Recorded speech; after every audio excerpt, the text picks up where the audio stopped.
The biting wind whipped through the tattered cardboard box that served as Elias's home. Inside, huddled together for warmth, were Elias and his only companion, a scruffy terrier mix named Buster.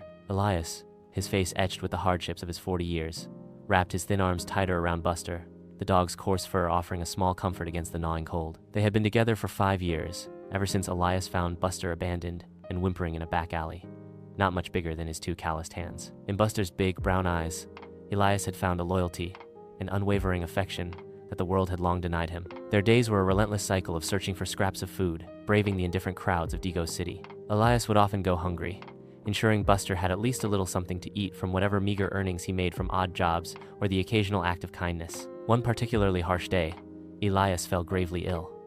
A fever racked his body, leaving him weak and shivering. He lay huddled in their makeshift shelter, his coughs echoing in the confined space. Buster stayed by his side, nudging his cold nose against Elias's face, whimpering softly as if understanding his master's suffering. Days blurred into nights. Elias grew weaker, the fever unrelenting. He knew, with a heavy heart, that his time might be near. His biggest worry was Buster.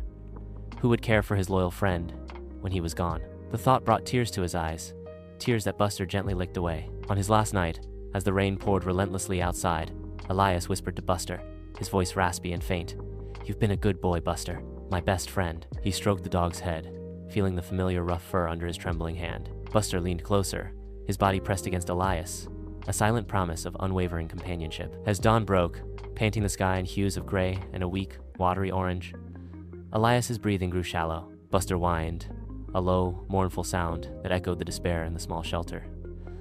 Then, silence. A few hours later, a kind-hearted vendor, who often gave Elias food, noticed his stillness.